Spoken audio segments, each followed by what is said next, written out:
사회생활을 굉장히 늦은 나이에 시작을 했는데요. 주위에서 보는 시선도 별로 안 좋았어요. 지인 권유를 통해서 주식 투자를 시작을 하게 됐습니다. 1,000만 원 가지고 7천만 원까지 불어났었어요. 제가 정신 차렸을 때쯤에는 이미 마이너스 80% 이상 넘어가는, 저희 어머니도 그때 당시에 저를 계속 벼랑 끝까지 내모으셨어요.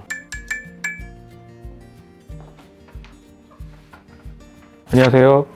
인천 부평구에 거주 중인 40대 직장인입니다. 총 채무액은 8,100이고요. 상감률은 58%, 월 94만 원씩 3년 변제입니다. 저는 사회생활을 굉장히 늦은 나이에 시작을 했는데요. 처음에 의대를 준비를 했었어요. 결국엔 그게 잘 안 돼서 꿈을 접고 군대 갔다 와서 첫 직장에 들어가니까 어느덧 저의 나이가 32살이 돼 있더라고요. 32살이면 이제 남들 같은 경우는 벌써 2, 3년 직장 생활을 해서 많게는 몇 천씩 모았을 시기였는데, 저는 이제 영혼부터 시작을 하니까 그런 게 이제 개인적으로도 부담이, 걱정도 했었고, 더군다나 또 이제 주위에서 보는 시선도 별로 안 좋았어요. 그러다 보니까 어떻게 하면 이러한 격차를 줄일 수 있을까 고민을 많이 하게 됐고, 그러던 와중에 주식 투자를 지인 권유를 통해서 시작을 하게 됐습니다. 1,000만 원 가지고 처음에 시작을 했는데 이게 7천만 원까지 불어났었어요. 클릭 몇 번으로 하루에 적게는 수십만 원에서 많게는 수백만 원씩 수익이 찍히다 보니까 자연스럽게 이제 자신감도 올라가고 투입되는 투자금도 점점 커지게 되더라고요. 직장 생활하면서 주식 투자를 잘 하고 있었는데 2019년 말쯤에 코로나가 이제 터지면서 그때부터 제가 조금씩 엇박자를 타기 시작하면서 그동안 이제 쌓았던 수익뿐만 아니고 저희 원금까지 거의 까먹는 상황까지 이제 직면하게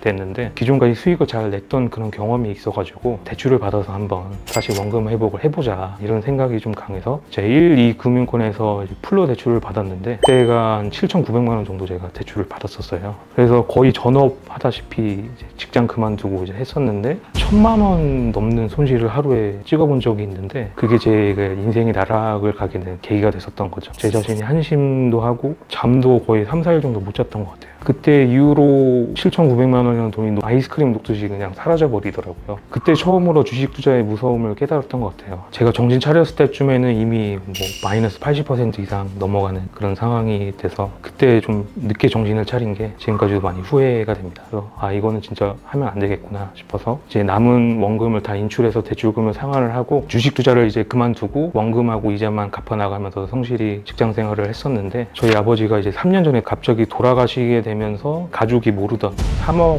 정도 되는 빚이 있다는 걸 이제 알게 돼서 남은 가족 구성원들이고 해결해야 되는 상황까지 또 오게 된 거예요. 근데 그 당시에 제가 주식 빚으로 해서 원금 이자만 한 달에 내던 게 이제 180만 원 정도가 됐는데, 추가로 제가 가족의 이제 구성원으로서 부담해야 될 돈이 이제 50만 원이 정도가 더 생기다 보니까 그때 아버님 돌아가신 것에 대한 슬픔보다는 걱정이 너무 앞섰어요. 저희 어머니도 그때 당시에 저를 계속 벼랑 끝까지 내모으셨어요. 왜냐면 가족이 다 힘들었던 상황이기 때문에 희망도 없었고, 정말 솔직히 죽고 싶은 마음을 먹은 적도 좀 여러 번 있었어요.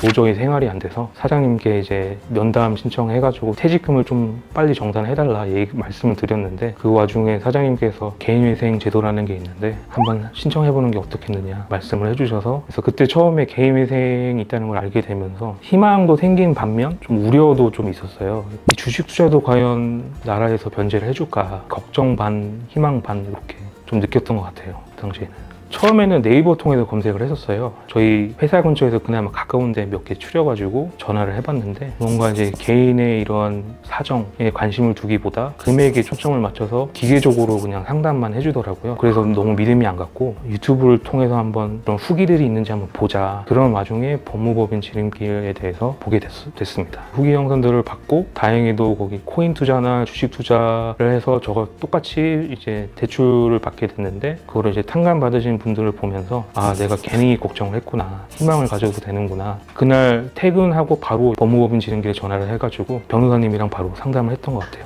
그때 한 7시까지도 문자 주고받으면서 연락을 했던 것 같은데, 자기 동생을 상담해준다는 느낌이 제가 받을 정도로 너무 친절하고 따뜻하게 얘기를 해주셨고, 그 다음 주에 바로 가서 계약을 했던 것 같습니다. 계약할 때도 저 얼굴 딱 보시자마자 너무 잘 왔다고 얘기를 해주시면서 프로세스 과정에 대해서도 상세하게 설명해주면서 걱정할 거 하나도 없다 이렇게 이 말을 계속 하셨던 것 같아요. 그래서 그 말에 믿음이 굉장히 많이 갔고 편안하게 준비를 했었던 것 같습니다. 사실 개시 결정이 났다고 해서 제 금전적인 사정이 이제 많이 나아진 건 아니었거든요. 개시 결정이 나기 전에는 정말 지하실에 있는 기분이었거든요. 너무 답답하고 앞을 이렇게 멀리 내다봐도 빛이 안 보이고 이랬는데, 지금은 이제 94만 원 딱 변제를 하면 소액이라 금액이라도 어느 정도 저축할 수 있는 여유가 생기니까 3년 동안 이제 충실히 변제를 하면 다시 시작할 수 있다는 희망을 볼 수 있다는 게 너무 좋았어요. 사실 그 인생이라는 게 항상 마음대로 되지가 않잖아요. 실패를 했다고 해서 어둠 속에만 갇혀있지 말고 넓게 보게 되면 이제 주위에 이런 개인회생처럼 충분히 이제 재기를 도와줄 수 있는 정부 정책이 많다. 아, 나는 안 될 거야 이렇게